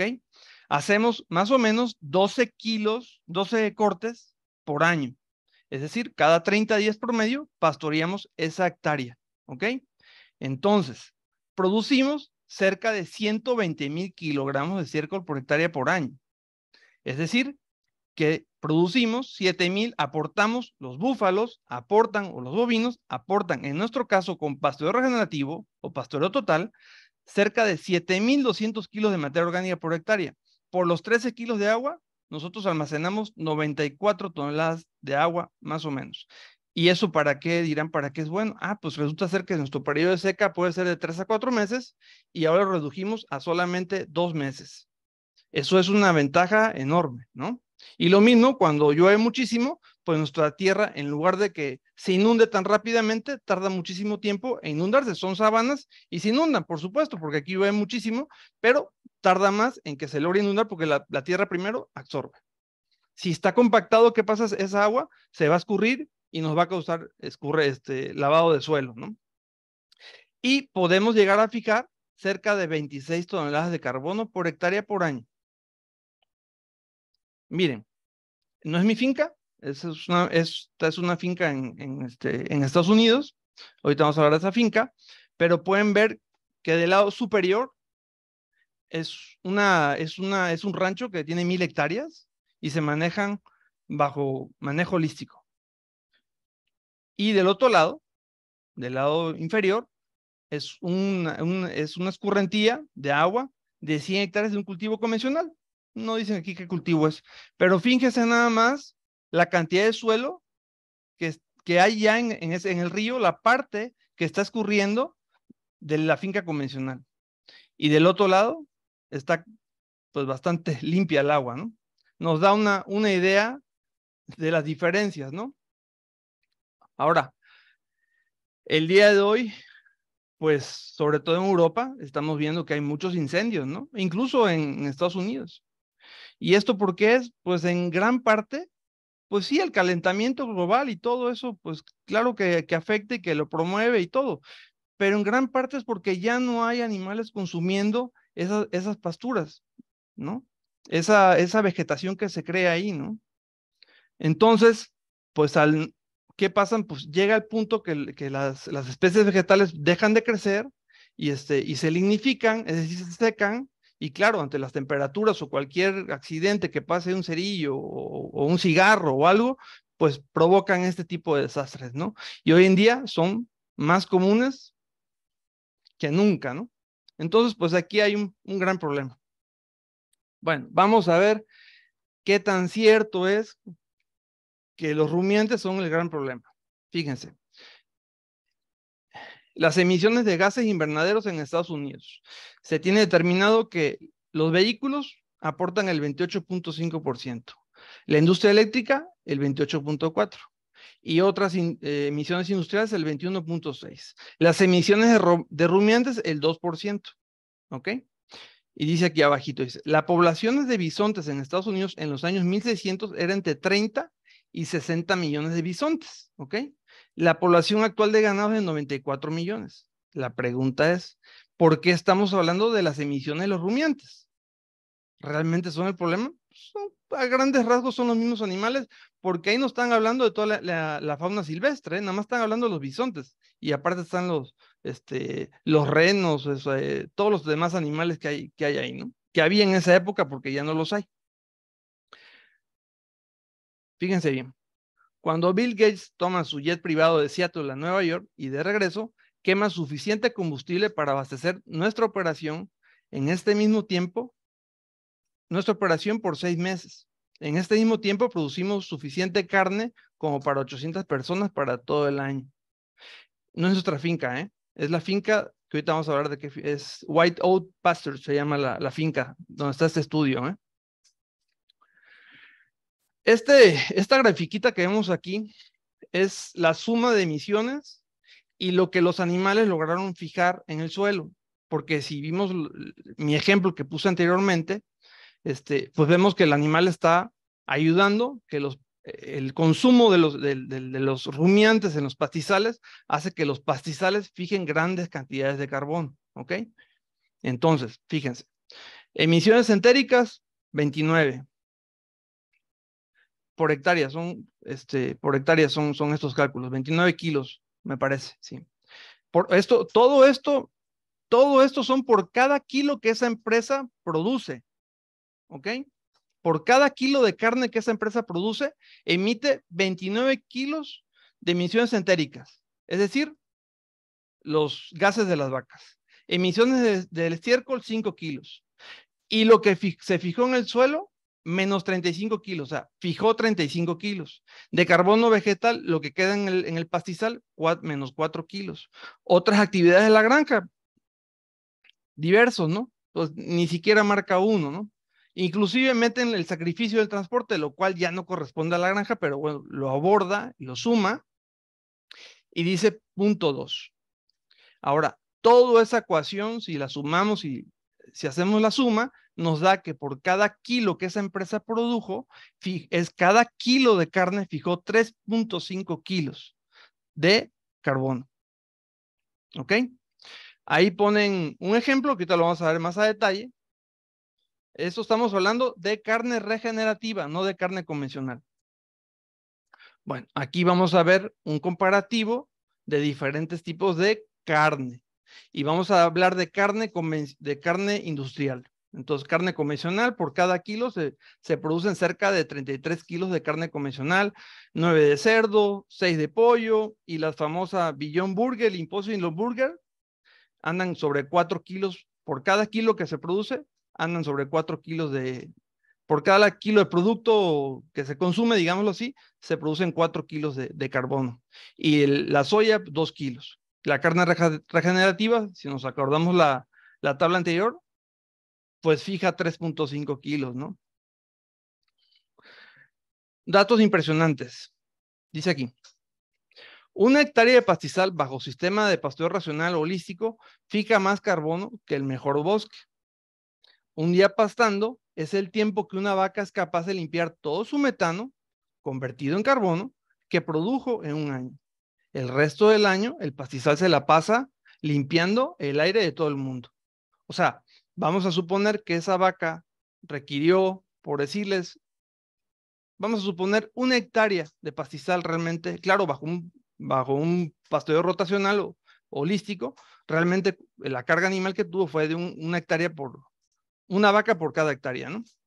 Entonces, ese pastizal requirió en un solo día, fijó todo el equivalente a carbono que esa vaca emitió, lo fijó en un solo día.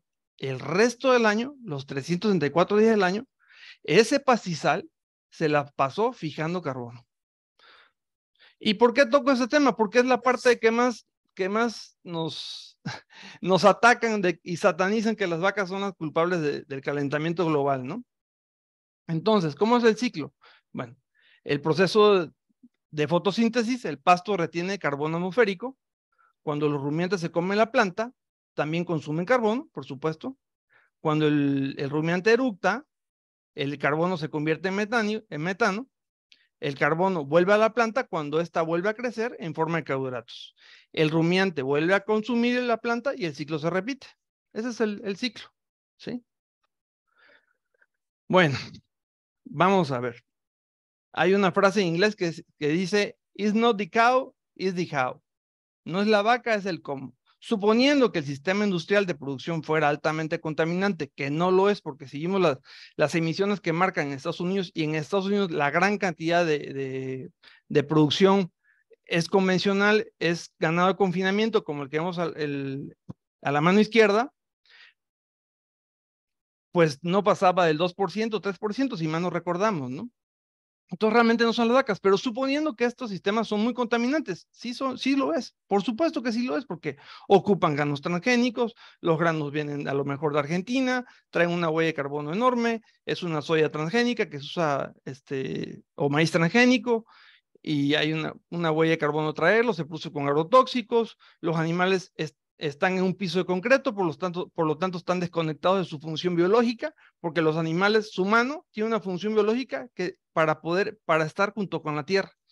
¿Y cuál es su función? Bueno, eso lo aprendemos en el curso de manejo holístico, pero tiene una función que el casco del animal se entierre en la tierra, ¿ok? Entonces, no es la vaca, es el cómo, es el sistema de producción.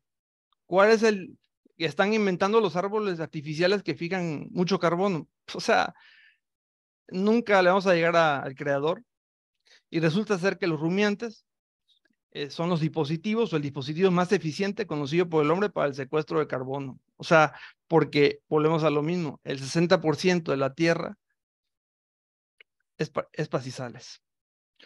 Bueno, miren, esa foto no es mía, son búfalos, es de Costa Rica, pero mis búfalos también pasa lo mismo, nada más que captar ese momento así fue algo muy especial que se logró.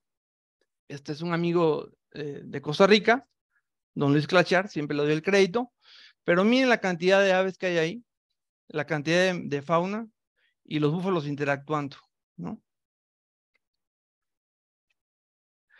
Por ejemplo, estas especies que ven aquí, si son en mi rancho, nosotros en el proyecto del arroz orgánico nos metieron un estudio de aves en arrozales. Durante 10 años nos monitorearon a nosotros y a las granjas convencionales o a las fincas convencionales de arroz convencional y la nuestra, entró al estudio y determinaron que las fincas convencionales tenían cerca de 70 especies de aves relacionadas con arroz. No quiere decir que haya más especies de aves y otro tipo de fauna, por supuesto que sí, ¿no? Y en la nuestra encontraron 110 especies de aves, con arroz orgánico y búfalos, ¿no? Estas son algunas de las aves que se pueden encontrar ahí en nuestra finca, ¿no? 110. Entonces, imagínense la propaganda que ha tomado para creer que los rumiantes sean los causantes del deterioro ambiental. Entonces, pues, ¿qué es lo que te venden? Te venden supuestamente salud, te venden fijación de carbono o disminución de carbono. O sea, pues no, resulta ser que es mentira. La realidad es que te venden alto uso de petróleo, mayor contaminación, mayor daño a tu salud, como lo vimos con el doctor Diego, ¿no? Entonces, pues, el ganado, la eliminación del ganado de nuestra alimentación no es la respuesta al cambio climático. Definitivamente no la es. Y aparte, hay algo que no comentó el doctor Diego, porque obviamente el espacio es muy pequeño, pero la densidad nutricional que tiene la carne es inmensa. No hay forma que le lleguen los vegetales. No hay forma, ¿no? Debe de haber, por ahí había una pregunta que preguntaba que, bueno, ¿cuánto de carne es lo que debo comer? Yo creo que todo tiene que tener pues su porción, digamos, a grandes rasgos. No vas a comer nada más carne, además creo que nadie vive con pura carne. Al final, yo también disfruto de granos, yo también disfruto de los vegetales, son muy ricos. Debe haber un equilibrio, pero no llegar al punto de decir cero carne. O sea, es una locura, ¿no? Entonces, imagina un herbívoro comiendo pasto sea malo para el planeta. Esto es como decir que un pescado es malo para el océano. Un herbívoro, sea una vaca, un búfalo, un ñu, lo que sea, comiendo pasto es el bendito planeta. La hora de la ganadería regenerativa ha llegado. Somos parte de la solución al cambio climático y la degradación ambiental. Aumentamos sustancialmente la producción de forraje al mínimo costo. Hay un mayor bienestar animal. Por supuesto que sí lo hay. Hay una máxima calidad del producto. Nuestros productos pues son muy densos y muy densos nutricionalmente y vaya, es un negocio por supuesto pues, más rentable y sobre todo resiliente, ¿sí? Posibilita el regreso de los jóvenes al campo con calidad de vida y propósito, porque los jóvenes ya no quieren saber nada del campo porque pues, es malo negocio, porque desgraciadamente todas las industrias están encima de la actividad primaria, ¿no? Entonces, pues vamos a quitarnos de encima a las industrias. Esa es la propuesta de la ganadería regenerativa y la agricultura regenerativa. Y por supuesto, la recuperación de paisajes y comunidades y la cultura rural. Es un ciclo virtuoso. Y bueno, este es mi mensaje final para todos los que nos escuchan, ¿no? Hablamos de estas desconexiones. Con más personas viviendo en ciudades y comprando comida en supermercados, en lugar de producirlos ellos mismos, algunos han perdido la conexión con el hecho de que los humanos somos parte de la naturaleza. Diana Droyers. Síganla, sus redes se llaman Sustainable Dish. Ella escribió un libro al respecto también, que creo que es el que comentaste tú hace rato, ¿no? Así es el Sacred Cow. Lo coautorea con Rob Wolf. Exacto. Entonces, ¿qué es lo que realmente debemos de cuestionar? O sea, ¿cuál es la pregunta? O sea, ¿por qué estar metidos en estos temas de que si la carne es buena, que si es mala, o sea, eso no es importante. Lo más importante es saber el origen de nuestros productos, el sistema de producción, cómo es, si es industrial, si es holístico, o sea, qué contiene ese producto. O sea, eso es lo más importante que tenemos que cuestionarnos como consumidores, ¿no? Esa es mi última pregunta que dejo por ahí. Bueno, por último, los invitamos al segundo curso de manejo holístico tropical que vamos a dar el día 4 y 5 de noviembre en la ciudad de Campeche, en el centro de convenciones. Vamos a hablar de manejo holístico, de agricultura orgánica regenerativa, de pastoreo, nutrición y biotipo animal, sanidad animal. Vamos a hablar de manejo sustentable de la palma de aceite, qué cosa es una certificación RCPO, y vamos a hablar también de bonos de carbono.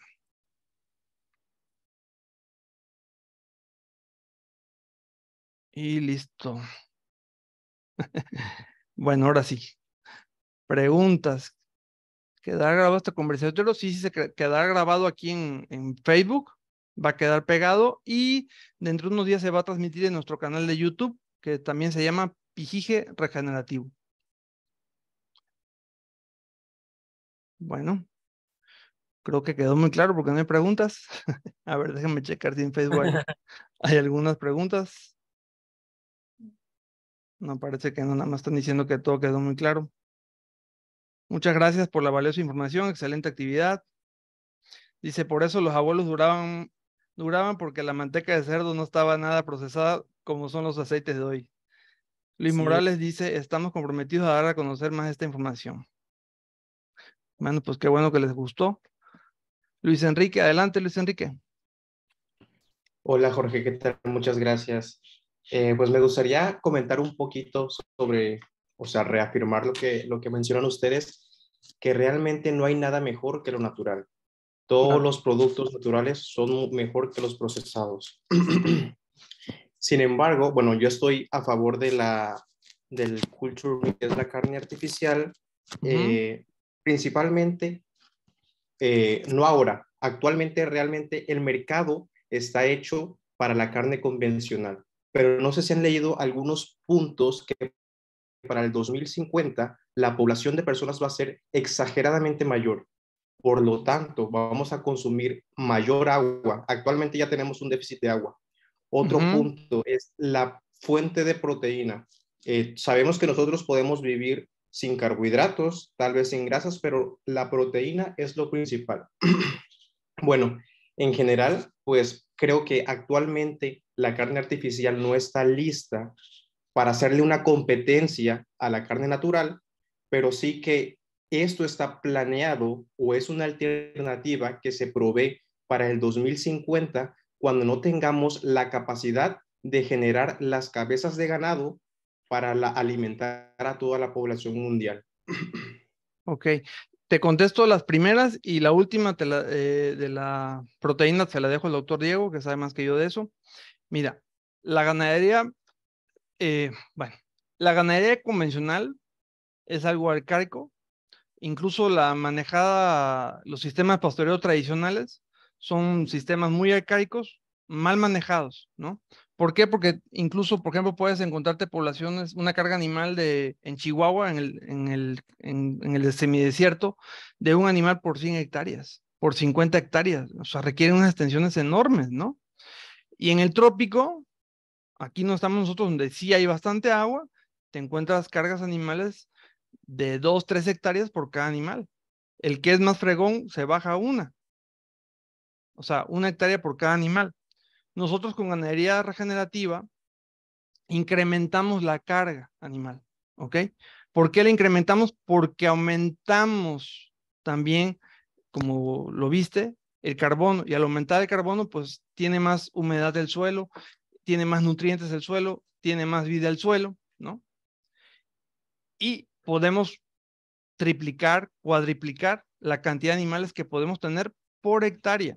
Entonces pasamos de producciones de 1 hectárea o de 2 hectáreas o de 5 hectáreas en el trópico a producciones de 4 o hasta 8 animales por hectárea. Entonces fíjate nada más ahí, si lo comparamos con el mejor pastoreo convencional que se haga de un animal por hectárea, pues ya lo superamos mínimo 5 veces, ¿no?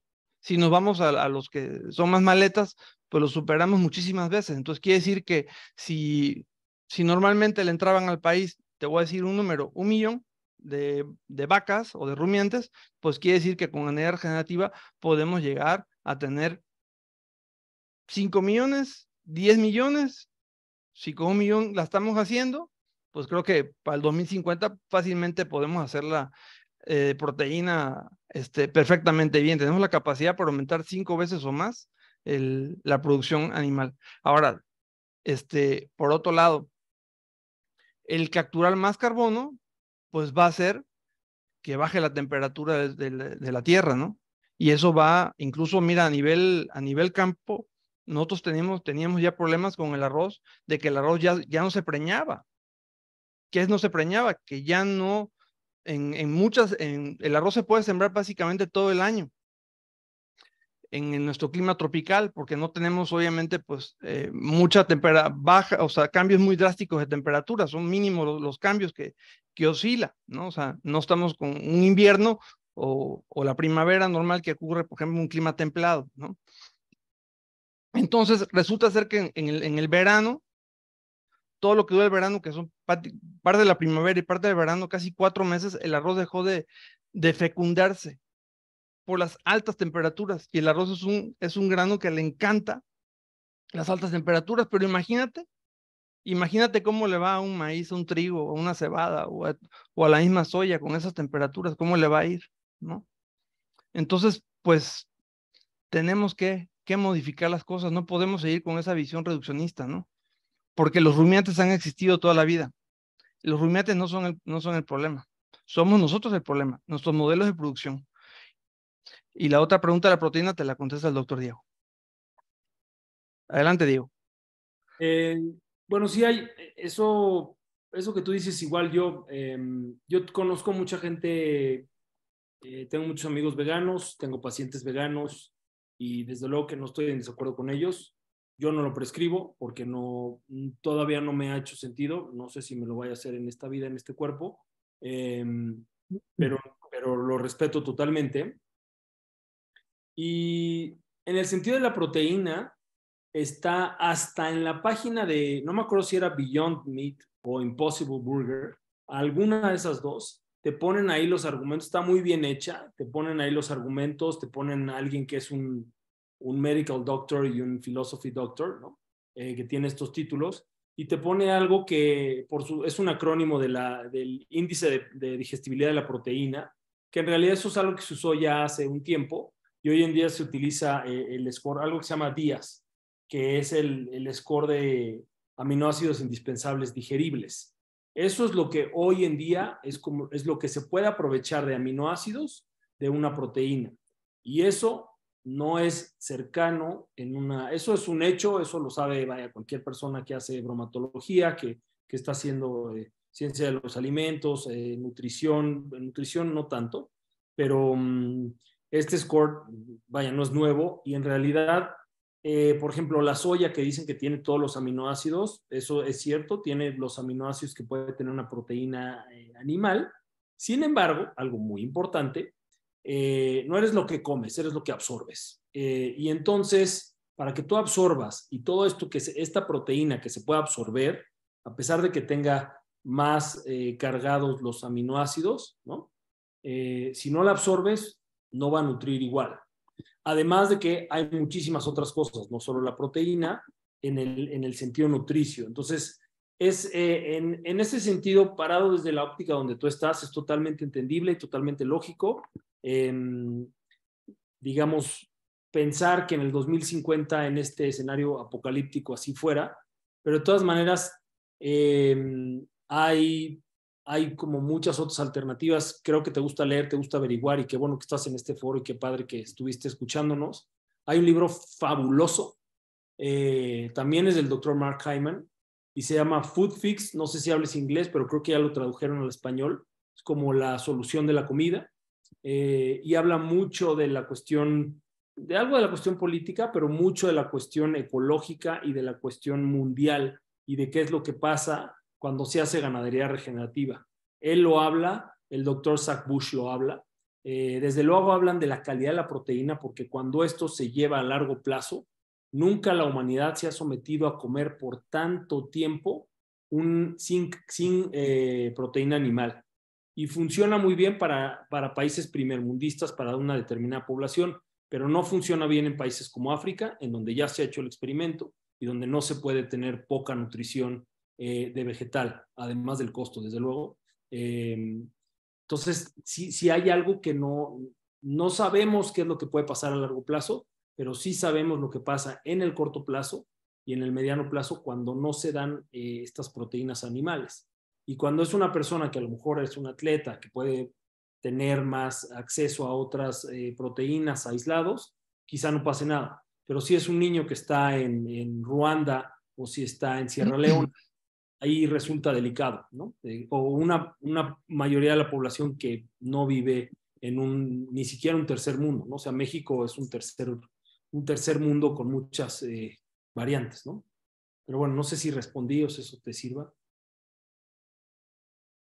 Yo quiero agregar algo por ahí.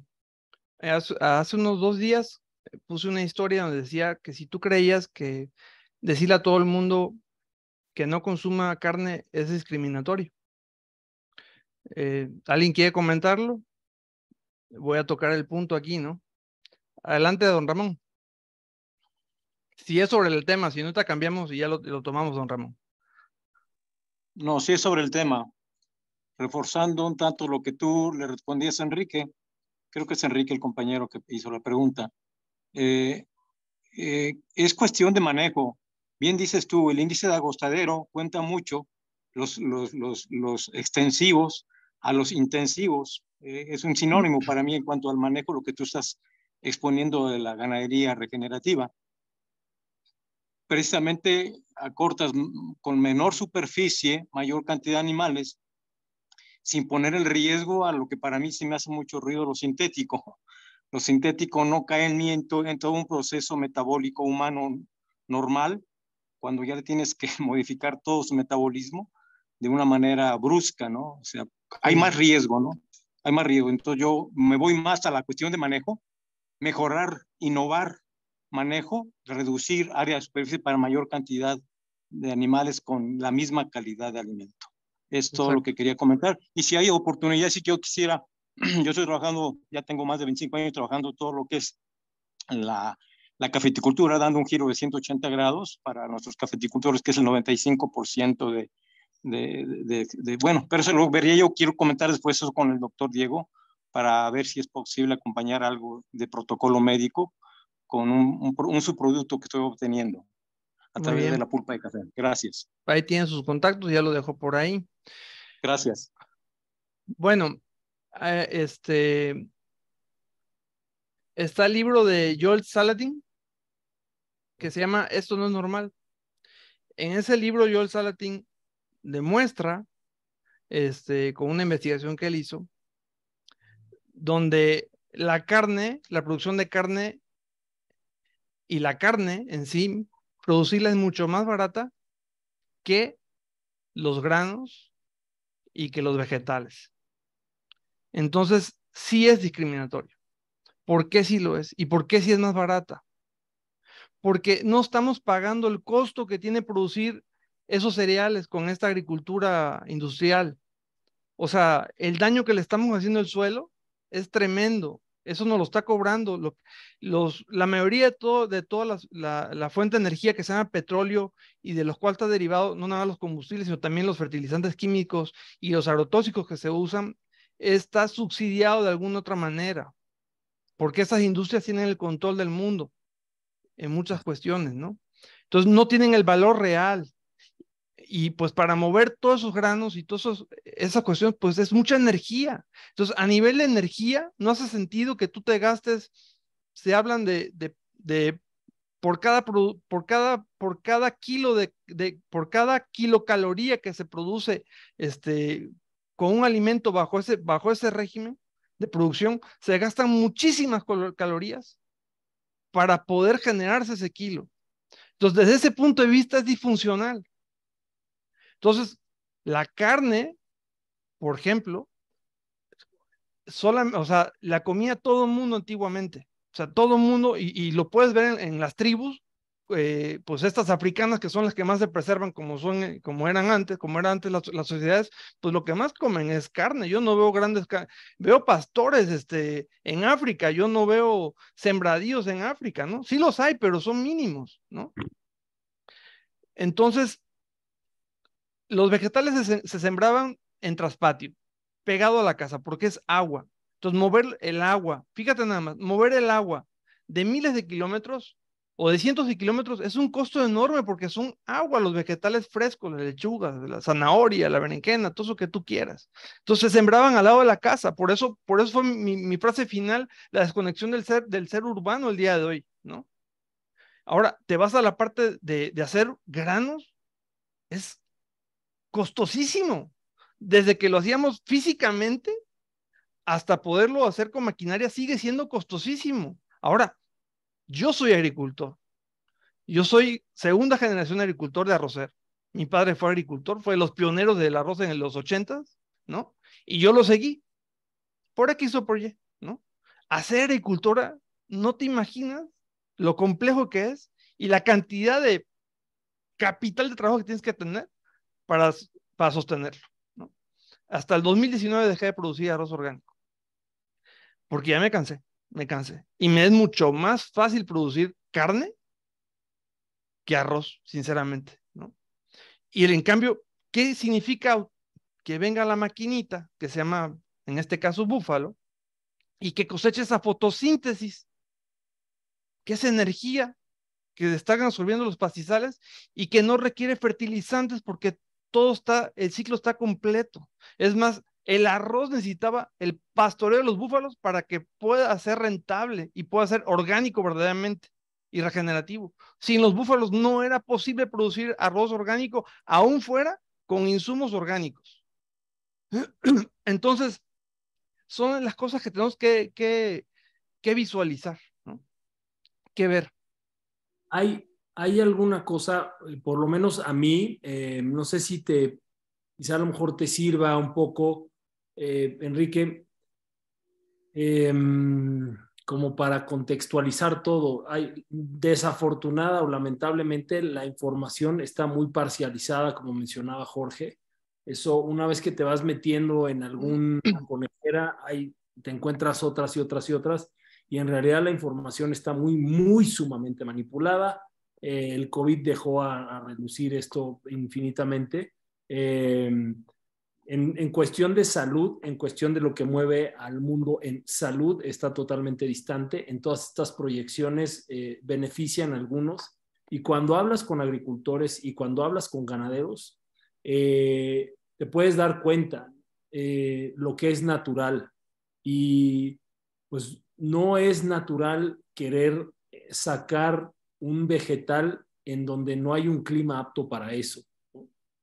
Hoy en día se puede, pero eso involucra un costo muy alto. Y esto hay naciones que no lo tienen y además hay naciones que no lo pagan y lo que comen es lo que se puede consumir y los animales se han adaptado a vivir en esas latitudes y por eso igual y se puede consumir un búfalo de agua en estas latitudes mucho más tropicales, un búfalo si es mucho más hacia el norte o hacia abajo, se pueden consumir animales más fríos o animales de donde haya más frío, pero los animales se han adaptado y eso es lo que hay y eso se han multiplicado y eso es lo natural. La narrativa lo pone al revés para que beneficie esta cosa que nos están diciendo de que el mundo se está acabando, de la sobrepoblación, de todo esto, que incluso varios premios Nobel han dicho, premios Nobel de animales y así, han dicho realidades sobre esto y han dado todos estos avisos de qué es lo que realmente está sucediendo, que desde luego los han silenciado, los han callado, los han vapuleado, pero son gente que tiene premios Nobel en la materia y que sabe qué es lo mejor. Hay gente también más neutral que lo ha dicho sobre cómo hacer la producción y cómo aprovechar lo que la naturaleza los da, porque de esa forma se hace menos costoso y sí realmente tiene mucha lógica el consumo de animales, infinitamente más natural e infinitamente menos esforzoso, o sea, requiere mucho menos esfuerzo la producción de esto y es simbiótico para el medio ambiente en el que se encuentre, normalmente, a menos de que quieras poner, no sé, un perro a que haga la labor de una vaca, desde luego que no se puede, ¿no? O sea, ese tipo de cosas que son antinatura, que te pueden decir que así debe ser, ¿no? Que no es, porque es lo que te dicen, que es lo que conviene a algunos. Esos, vaya, no sé si te hice más bolas, espero que no, pero lamentable o desafortunadamente así es, ¿no? O sea, hay una manipulación muy grande de la información de lo que realmente sucede naturalmente. Bueno, pues hasta ahí le vamos a dejar porque ya nos excedimos de tiempo, casi media hora. Ahí está el contacto del doctor, por ahí quedó. Va a quedar en el video grabado, y que el video queda grabado y disponible en la página de Piquije Regenerativo de Facebook. Y dentro de unos días se va a reestrenar otra vez en YouTube y ahí encuentra sus datos. Yo le voy a poner también sus datos y también con su servidor nos pueden contactar a través de las redes sociales que tenemos y bueno, seguir ampliando. Quizá no sea la única vez que toquemos este tema, que yo sé que es muy controversial y seguramente va a llegar algo por ahí, pero vamos a prepararnos un poquito más para que podamos ampliar más todo esto, ¿no? Es una primera ponencia que damos, es un primer acercamiento y por supuesto que hay muchísimas dudas, pero tratamos de ser lo más holístico que pudimos de abarcar en este tema, que es muy grande, que es muy controversial, ¿no? Entonces, vamos poco a poco, les compartí unos muy buenos libros ahí, Diego. Yo les recomiendo el libro de Esto no es normal, de Joel Salatin. De verdad, lean ese libro y van a ver lo que es realmente producir de la mano de la naturaleza y lo que se llama aprovechar el máximo de fotosíntesis. Y muchas verdades que saca ahí de un productor. Bueno, estimado Diego, muchas gracias. Muchas gracias a todos los que se sumaron el día de hoy. Hasta luego. Que estén bien. Gracias, Jorge. Gracias totales. Gracias de verdad, de todo corazón.